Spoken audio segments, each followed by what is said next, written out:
So I want to know about a jewel heist, like how that goes down. Okay, you want to go before prison? Okay.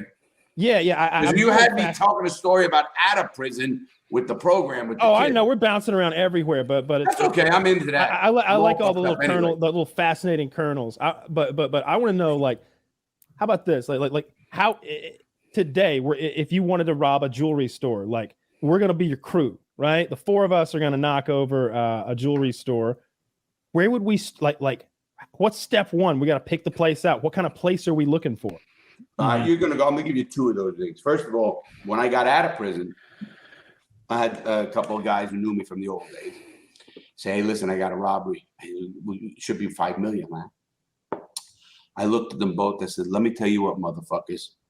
If I do this, I'm gonna kill both of you." And they looked at me. "You think I'm fucking with you? I'm gonna kill both of you. Because 3 can keep a secret if 2 are dead. I'm not going back to prison because one of you scumbags fucking somebody's wife and they're all pissed over and I know something. You get fucking caught for fucking smacking your wife around. Now you want to get out of jail. You know, Larry did this fucking around. Go fuck. I'm going to kill both of you." And I have a t-shirt that says in my gut, 3 can keep a secret if 2 are dead. So, and I believe that. Now, what you just said, now I'm going to go, Kyle, I'm going to go to the other way. I actually on my channel did that. Yeah, I could rob a jewelry store today easily. Yeah, I mean, let's forget about the fact that you did all that time and you reformed and all that. Let's just start. You and your prime. How are we going to rob this store? What are we looking for? We need to pick a place that's got some good jewels in it, but also a place that's not Fort Knox, right? First, I'll give you an example. First of all, we're assuming I already have my crew. That picking of the crew is very important. So anyway, you have your crew, and we all have intro montages like of our skills. No, there was no YouTube back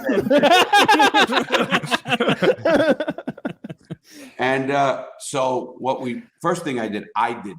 I ran the crew. So some people didn't do nothing. I mean, they just did what I told them, and most of them, and that's what they were. Oh yeah, we're following your lead here, Larry. We just So what happened was, first thing you have to do, obviously, like you said, is it enough money in it to worth it? But the first thing you look at, people think, oh, how much money is in it? No, can you get away with it? Is there an exit strategy? Because if there's no exit strategy, I don't care.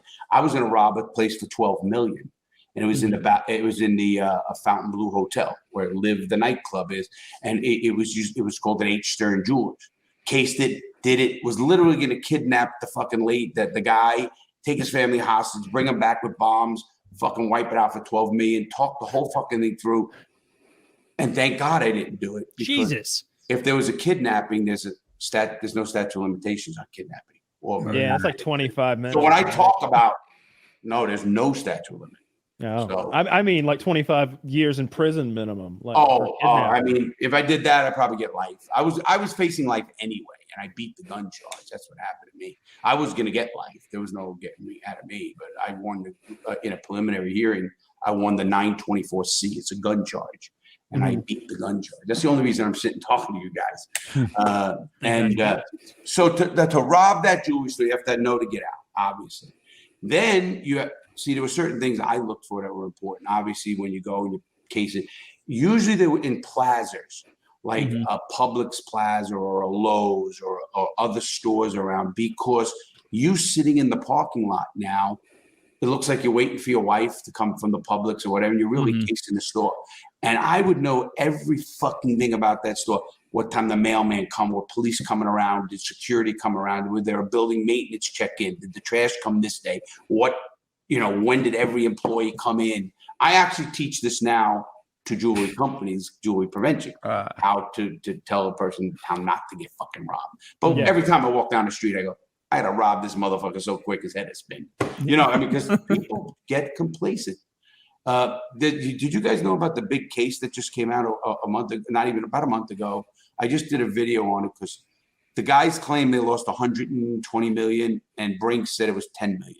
No, I'm not familiar at all with that. A Brinks truck was robbed from jewelers. They do these conventions. They go from one convention to another or whatever. Well, they have a van. It's from Brinks, but it's actually like a truck. It's like a trailer truck that loads the shit in, and then they take it to the next thing. And it's insured, obviously. It's Brinks. It's a whole thing. Well, these guys, it gets robbed. totally an inside job. Just go to my show, look it up anywhere, you'll see. Totally an inside job. How the fuck they know where they're gonna stop in fucking Nevada and a fucking know the guy's going in and there's another guy sleeping in the truck. Who the fuck knows that? What is it, fucking the wizard? So anyway, that gets robbed, and in that case, inside job. Totally. Well, no, big. They're like almost an 18-wheeler brace. Oh no. Jeez. Yeah, they have them like that. That was pretty cool. What does that much in jewels look like? That's Zach. No, Zach does it, our producer. Remember, he was here at the beginning. Yeah, he does a lot of stuff like that. It's good. So break it down for me, like because I don't even understand. Like, is this a daytime robbery where they're doing business and we're going in with masks and guns? Yeah, is this a nighttime? Yeah, they're getting better, even bigger. Try again, Zach. No, they Zach, haven't. we said bigger. It looked like, I don't know if they leased it, and then painted. I don't know how it worked and exactly how that worked, but it was like almost like an 18-wheeler. But anyway, as far as the jewelry store now, first of all, in my robberies, I even knew which way the sun. Yeah, something like that. It's a toy. I knew which way the sun. Why was that on the news?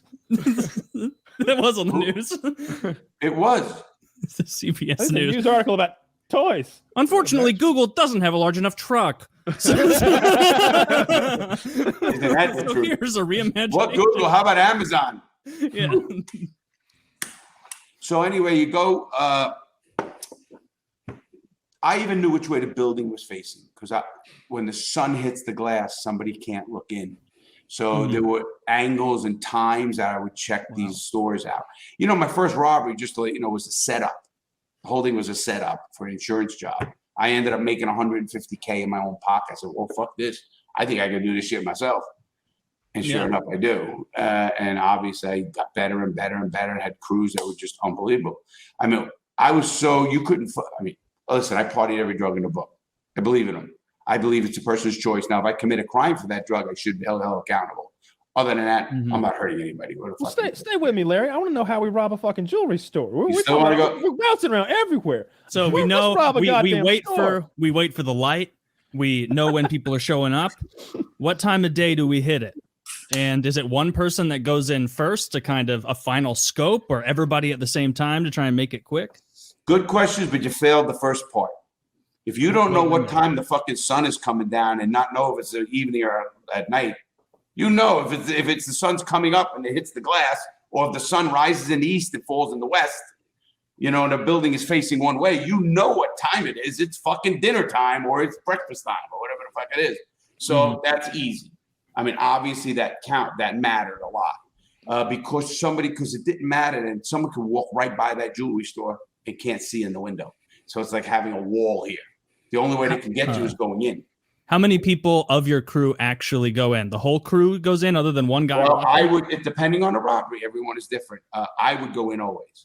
I would go in, take down the main guy, or my brother, who now has been convicted, so it don't matter. My brother would fucking come in with me, or I'd bring him in as a second, like, oh, he's my partner.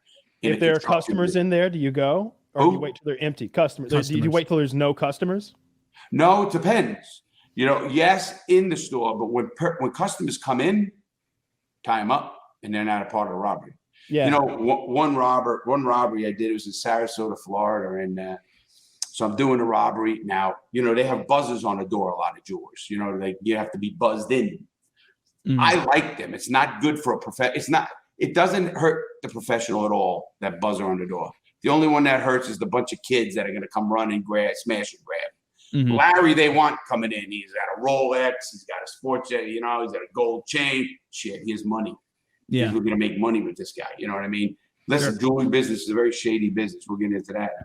So then I would fucking go in. Obviously, they want me. Then I would usually have a pre-story. I usually say I was working with HUD, or I was working with what's the organization that fucking goes and helps relief fund, not Red Cross, but the government agency. FEMA, right? FEMA.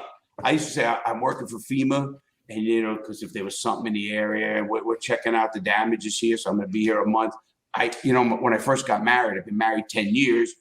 I bought my wife a 3/4 carat. I want to look at something better. I make more money. I mean, okay. And they talk to you. And first thing they do is they want to show you what they got. So they don't just show you rings. They get the fucking motherload, I used to call it. They would go in a back room, never in a safe, or in a safe sometimes, but not mostly. They come out with a box, look like a baseball card box. You know what a baseball card come in? And it would be all envelopes. Now, he put it on a thing, and he'd open it. I said, let me show you. I'd say, let me see a carat. I'd look where he picked that carat up in the box. And then if I said, let me see a carat and a half, and he goes this way, I know there's not much bad. But if he goes this way, they're all fucking bigger diamonds. I would calculate that box in my head, just numbers-wise. You know, 2 carat this, give or take, and say, okay, there's $500,000. And I'm gonna rob it, or 200,000, whatever it is. So they would do that. They want me. I'm their customer now. Yeah. I didn't use a disguise, but they never ever got me right. You alternate yourself. You alter yourself. Wear glasses when you don't wear glasses. Have a mustache when you never wear a mustache. Part your hair a different way. Color your hair with fucking men's, bleaching and shit. The shit I use in my goatee now. So he would do that. So, and now, I mean, I went as far as made business cards. I actually went into an area, and this was in the Daytona, I think it was Daytona. I looked for condos that were boarded up, not boarded up, winter, the winter shutters are up, the winter shit. I went to the base of the condo. I saw it's the second floor. I looked up the number, where it was, who was on it, who owned it. I became that guy, and I got the phone number, and I kept calling it, making sure there was no one in there. Of course, it wasn't. It was already done. That's me. I would walk in and say, listen, I live down the corner. Here's my name. Matter of fact, I'm looking at nice rings, so they want to do you a favor. Oh, you want to leave your ring? And I had fucking $10,000 of jewelry on me. You want to leave your ring and we'll have it clean? You come back in an hour or so? I said, better yet, why don't you just give me a call, or I'll call you. So if I don't answer, don't worry about it. I'll just call you then. Sure enough, he calling me, and then I call back not knowing or anything. And he thinks, definitely. So actually, one of those guys, the reason I know all this, the FBI, one of the guys who owned that fucking condo that I did, his son was in prison, or some relative was in prison for fucking robberies. And he was like the same kind of age and all this shit. And they thought he was part of this whole fucking thing now from prison. They did a whole fucking investigation on that. I go, it was fucking funny as shit. Cost them $1 million. They gave me a charge in 2002. I got the same charge that Bill Clinton got. Filing a false statement. Getting your dick sucked in the Oval Office.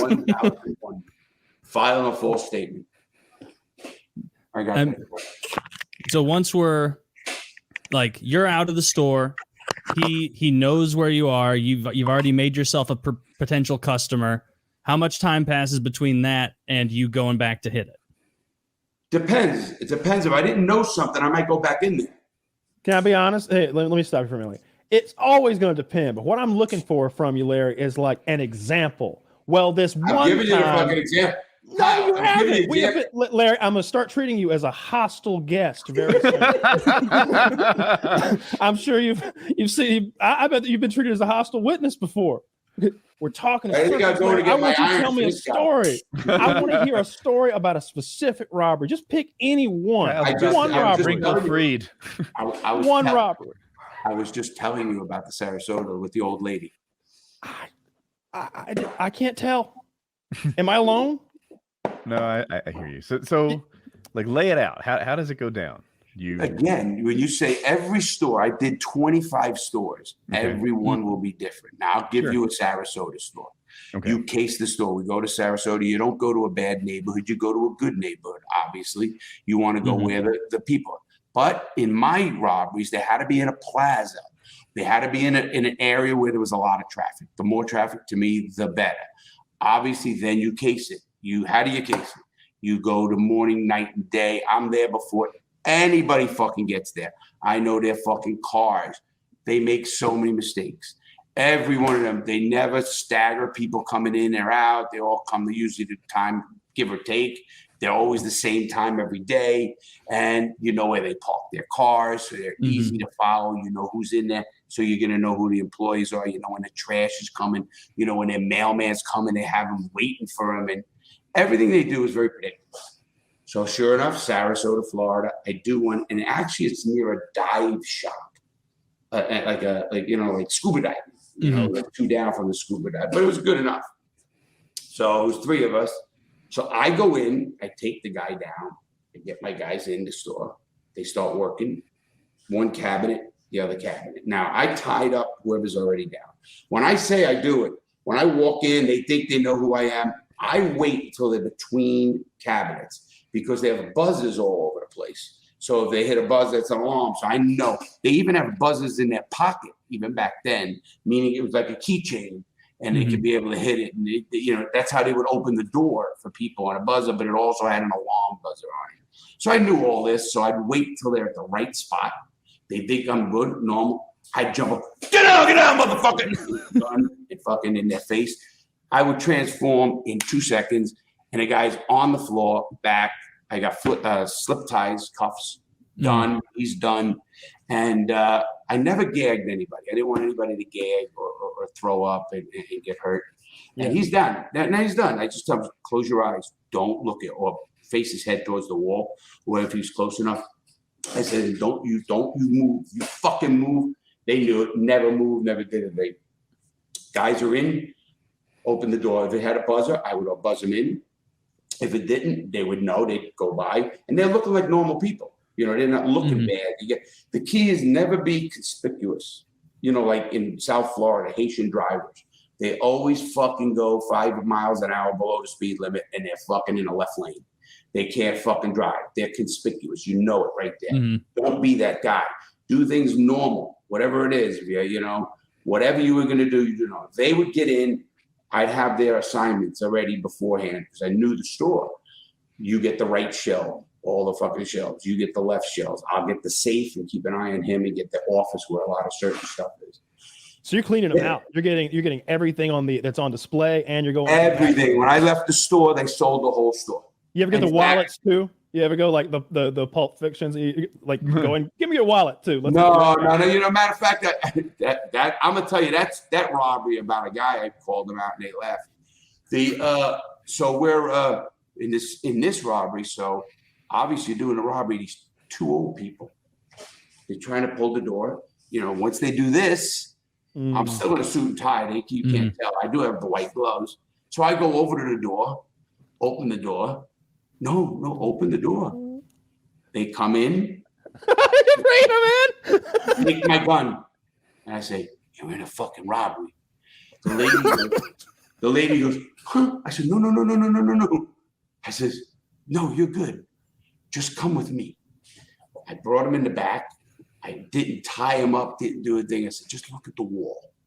I said, this guy was a bad guy, so we had to rob him. But just look at the wall. So they look at the wall.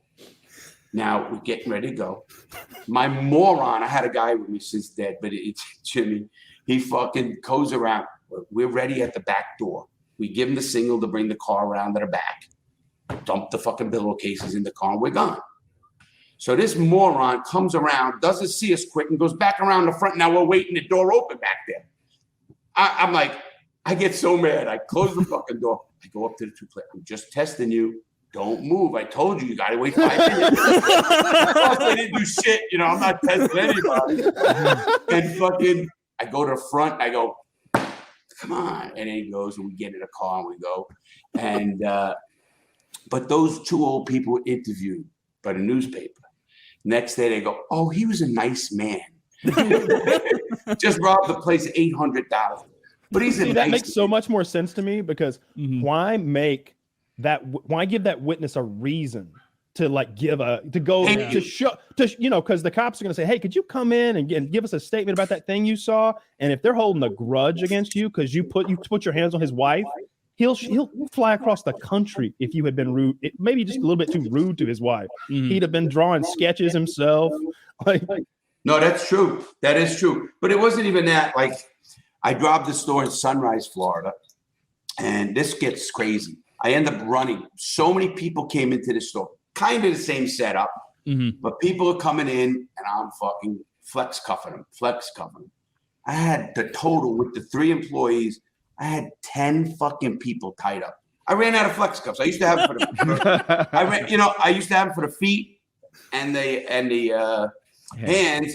So I stopped putting them on the feet after. So I said, wait a minute, you got rock up? No, we don't have any because we only carried so many, you know. Yeah. So this one guy was mounting off in there, and he's tied up, and I'm like, what the fuck is this guy? A cop? It's in my head, you know.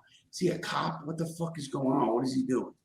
So I walk up to him, I look at him, and he's looking at me. I grab his wallet. That's what triggered that. Maybe when you said wallet, I want to see if he's a cop. Not. I took his ID, just drew it, didn't do anything with it. Then I took his bracelet, and I never took jewelry off anybody in the store, even the owners or anybody. You know what I mean? I didn't take a woman's ring off. I'm not a good guy. Not that somebody's ring wasn't in there getting fixed. You know what I'm saying? I didn't do it off a person. But so I take this guy's bracelet off. You know, to go. Remember the thick gold they had? It was a Fugazi. You know, Fugazi. I fucking looked at him and said, "You piece of shit, motherfucker! They fucking thing. What are you doing?" The fucking girls in the counter started cracking up. The fucking girls were cracking up, man. They fucking were funny as shit, the girls. So he must have been a jerk off, you know what I mean, to them or somebody or whatever. Because they probably wanted to laugh at any jokes you might be telling because you did have a gun and they were tied up. No, this guy was you could have done a Type 5 and killed him. See how funny he is with a rifle. You know, what's the thing about revolvers these days? you know, I'll tell you, it's so fucking crazy today. Guns and fucking rifles and shit. You walk out, you get fucking killed now.